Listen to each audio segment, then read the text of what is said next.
Welcome back to the Rob Skinner Podcast. My goal is to inspire you to live a no-regrets life, make this life count, and multiply disciples, leaders, and churches. I hope you're having an amazing fall, and it is mid-October here in Tucson. It's starting to cool down finally. It's been a hot one. We've had record-breaking 100-plus days. I mean, it's been over 113 days or something like that of 100-plus temperatures. It's been a hot one. So I'm glad it's finally cooled down. Hope you're enjoying yourself, having a great fall. I am working hard in my challenge to have 90 discussions in 90 days. So far this month, I've had 13 as of yesterday. So that's 13 out of 16 days. And so you can continue to pray for me. I'm working hard to share the gospel with people. I've got a couple Bible studies lined up today that I'm looking forward to, and hope you're doing great, active, multiplying disciples, leaders, and churches. Today I'm continuing on in this Matthew series, in this exposition, and today we're taking a look at Matthew chapter 14, the feeding of the 5,000, Matthew 14, 13 through 21. Jesus feeds the 5,000. When Jesus heard what had happened, he withdrew by boat privately to a solitary place.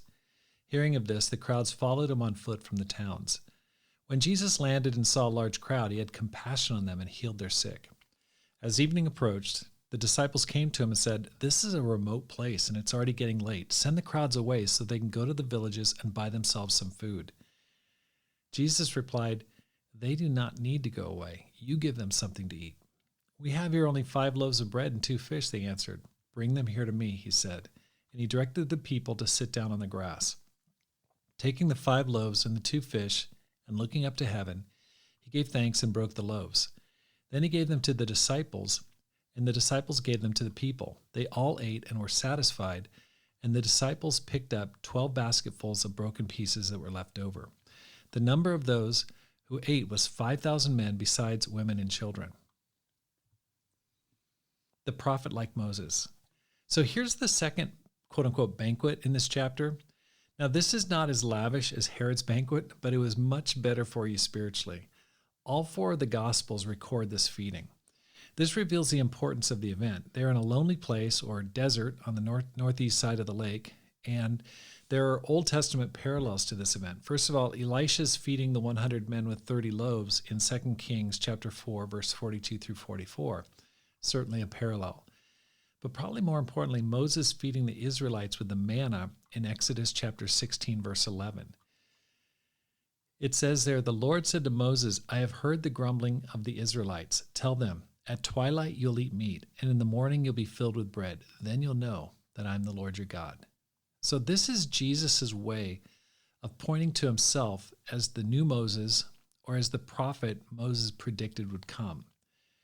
In Deuteronomy chapter 18 and verse 15, it says, "The Lord your God will raise up for you a prophet like me from among you, from your fellow Israelites. You must listen to him. The Lord said to me, what they say is good. I will raise up for them a prophet like you from among their fellow Israelites, and I will put my words in his mouth.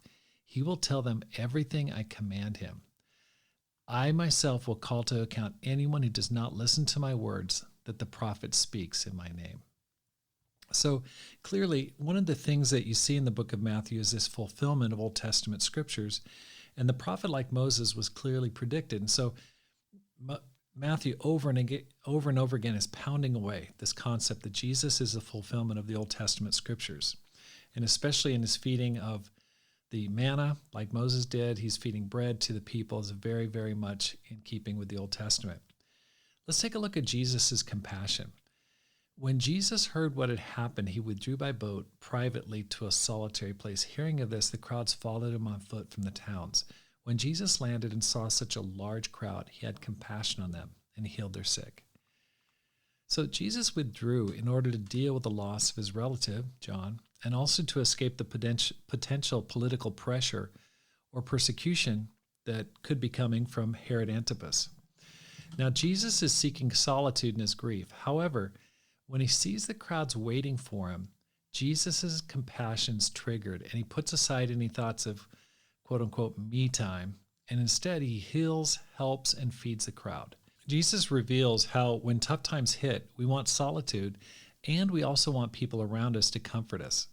His motives rise to the surface as he reveals compassion to the crowds and heals, teaches, and feeds them. Jesus' ministry was a combination of preaching, healing, and teaching. So what can we apply here? What can we take away? First of all, there is a time for solitude and recovery. Jesus was no man of iron. When he heard that his cousin was killed, he got some time away. He definitely needed some time of recovery, of grief. And at the same time, there are times when we're called to serve, even in the midst of difficulty, persecution, tiredness, and sadness. Being a church leader, you see it all the time. There's always something going on in people's lives, whether it's a health event, going to the hospital, some type of diagnosis or something like that. Then there's just the general depression, feeling down, setbacks in people's lives. All of these things are happening constantly in our lives, just part of life. But compassion needs to drive our behavior. It's easy to get cold and clinical when we see people in need. And we can often let ourselves off the hook by pointing out people's mistakes and failures that led to their problems. Now think about this. Jesus could have done that with every one of us, but he still has compassion on each one of us. Don't get to the point where you're driving away people from you because there's no compassion in your heart. Verse 15 through 18, give and it'll be given to you. As evening approached, the disciples came to him and said, this is a remote place and it's already getting late. Send the crowds away so they can go to the villages and buy themselves some food. Jesus replied, they don't need to go away. You give them something to eat. We have here only 5 loaves of bread and 2 fish, they answered. Bring them here to me, he said. So the disciples are tired. Jesus is tired and he's grieving. They want to send the people away. Jesus says they don't need to. They don't even have enough food to feed themselves, and Jesus asks for that little amount. So Jesus follows an Old Testament pattern when he asks his disciples to give him what they do have. And this follows a pattern that we see in 1 Kings chapter 17, verse 10, in a story about Elijah. In verse 10 it reads, so he went to Zarephath. When he came to the town gate, a widow was there gathering sticks. He called to her and asked, would you bring me a little water in a jar so I may have a drink? As she was going to get it, he called, and bring me please a piece of bread. As surely as the Lord your God lives, she replied, I don't have any bread, only a handful of flour in a jar and a little olive oil in a jug.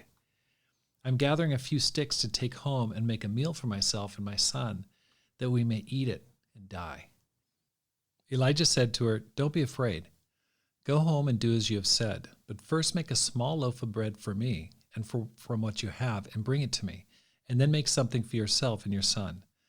For this is what the Lord, the God of Israel, says, the jar of flour will not be used up, and the jug of oil will not run dry until the day the Lord sends rain on the land. She went away and did as Elijah had told her. So there is food every day for Elijah and for the woman and her family. For the jar of flour was not used up, and the jug of oil did not run dry, in keeping with the word of the Lord spoken by Elijah. Keep the bread and skip the miracle. So the lady only has a handful of flour. She's about to die of starvation. And the prophet says, yeah, I know that, but feed me first. If you want to see amazing things happen, it starts with giving up everything you currently have. You have to sacrifice. You have to take that first step of faith. You have to let go of what you're counting on, worshiping, or putting your trust in. Jesus said in Matthew chapter 9, verse 29, according to your faith will it be done. You're the one who has to make that initial investment of faith, even if it's really small. Like the woman in the story who only had a little flour and oil, she sacrificed and gave it to Elijah. God saw the faith and multiplied the little she had. Miracles start with faith. Jesus will often ask you to, quote unquote, prime the pump by sacrificing something important to you before he opens up the blessings. Think about financial blessings. In Malachi, it says, bring the whole tithe into the storehouse and see if I won't open the floodgates of blessings. So he says, first, you bring the money in, and then let's see what happens. Spiritual growth. You got to let go of the sin in repentance, and God will open the door to heaven for you. Relational blessings. Sometimes you got to give up those bad relationships and allow God to bring you someone or something better. Verse 19 through 21, the original Lord's Supper. And he directed the people to sit down on the grass. Taking the 5 loaves and the 2 fish and looking up to heaven, he gave thanks and broke the loaves. Then he gave them to the disciples, and the disciples gave them to the people. They all ate and were satisfied, and the disciples picked up 12 basketfuls of broken pieces that were left over. The number of those who ate was about 5,000 men, beside women and children. The verbs that are used here, take, gave thanks, broke, gave, all are replicated at the Last Supper and when he had a meal with the 2 disciples on the way to Emmaus, found in Luke chapter 24, verse 30. When he was at the table with them, he took bread, gave thanks, broke it, and began to give it to them. Then their eyes were open, and they recognized him, and he disappeared from their sight. Paul repeats this format in 1 Corinthians chapter 11, verse 23. The Lord Jesus, on the night he was betrayed, took bread. When he'd given thanks, he broke it, and said, "This is my body, which is for you. Do this in remembrance of me." So in the same way, after supper, he took the cup, saying, "This cup is the new covenant in my blood. Do this whenever you drink it in remembrance of me." So this feeding of the 5,000 is really a foreshadowing of the Lord's Supper. And scholars consider this a foretaste of the messianic banquet that Jesus refers to in Matthew chapter 26 and verse 29. Let's talk about the miracle. Simple food. Have you ever tasted Ezekiel bread? Okay, Ezekiel bread is a product that you can buy in some grocery stores. It's pretty plain. I mean, it's supposed to replicate the bread that's found in the book of Ezekiel. And if you taste it, some people like it, but I've tried it. It doesn't have enough sugar. It doesn't have enough sugar in there for me. But anyway, the bread these people were eating was just like that. Barley bread and plain fish. That was it. It wasn't like Herod's delicious dinner. Jesus offered very plain fare for people. It's funny how sometimes we don't serve people because we feel like it's got to be super fancy. It has to come straight out of Pinterest or Better Homes and Gardens. And this keeps us from serving people and connecting with people more often. I think we're overshooting it. Next time, just serve your basic food. That's all that's needed. I really appreciate my son, James. He's been having people over every Monday night and serving people. And, he serves good food. It's not super fancy, but it's really good food. And I appreciate that. I mean, he's just working on developing his hospitality. But who are you? Are you having people over? I know that Cedric Viscera has people over. He's like, but I think his food is a little fancier, so maybe it doesn't apply in this context. But when you went to dinner with the Lord of all creation, he just gave you bread and fish. That was it. He didn't say, "I'm so sorry, it's not fancy." He just said, "Hey, enjoy it." God works through people. Who gave out the bread? It was the disciples. God works through imperfect people to do miracles. And how'd that miracle happen? We really don't know. What did it look like? I mean, how do fish just suddenly multiply? It must have been amazing, but only God knows how it actually happened or transpired. The miraculous power of a full stomach. It says all ate and had their fill, and 12 baskets get picked up afterwards. This isn't like the communion bread that we're snacking on Sundays, and if you're still in the wake of COVID, you're still using those little plastic cups that are kind of nasty. Everyone had a full stomach, and there's much more food left over than there was when the disciples handed Jesus the little they had. They were totally satisfied. Food brings people together and provides temporary satisfaction and contentment. That's the power of food, fellowship, and Bible teaching. It builds unity, joy, and satisfaction. It's a powerful combination. It's how you build a church. You build it on brotherhood, the Bible, and breaking bread together. There were 5,000 men plus women and children. Jesus said, "Let nothing be wasted." They picked it up and used it later. So we've seen 2 banquets, one fancy, one plain. One was Herod's, one was Jesus's. One brought destruction, one brought life, healing, and deeper faith. Jesus has the power to provide an abundance, to amaze us with his miracles. We got to pull that out from this passage. He works through people to help others. He works through people like you and like me to serve other people. His compassion is what drives him and should drive us. There's times when you're going to need to push through tiredness and resistance to giving. Give what you have. You can keep your bread, but you'll skip the miracle. You'll never see the miracle. So next time you're thinking, oh, I don't want to do that, think again. Do you really want to see the miracle? Sometimes you have to give your bread, what you have. Serve people, don't send them away. And believe Jesus has a capacity to multiply and meet our needs. Here's some next steps. Grow in compassion. Learn to serve and give even when you're tired, grieving, and running low on resources. Jesus sets an awesome example. Next, bring people to Jesus. Don't send them away. Think about the people in your life. Are you pulling them into your life, or are you sending them away? Are you bringing people to church? Are you pulling people into your lives? Pull people into your home. Take the example of Cedric Vissera. Have people over. Feed them. It really opens up people's hearts. Let's bring people because we feel compassion for them. Let's not imitate the disciples who said, send them away. Let's bring people to Jesus and serve them. Let's have the heart of Jesus in his desire to meet people's spiritual and physical needs. Thanks for listening. Here's how you can help support the program.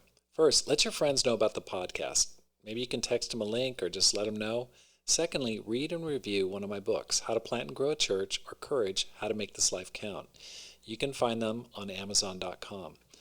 Third, support the program with a gift today. The link is in the show notes because my goal is to inspire you to make this life count, live a no-regrets life, and multiply disciples, leaders, and churches. Have a great day and make this life count.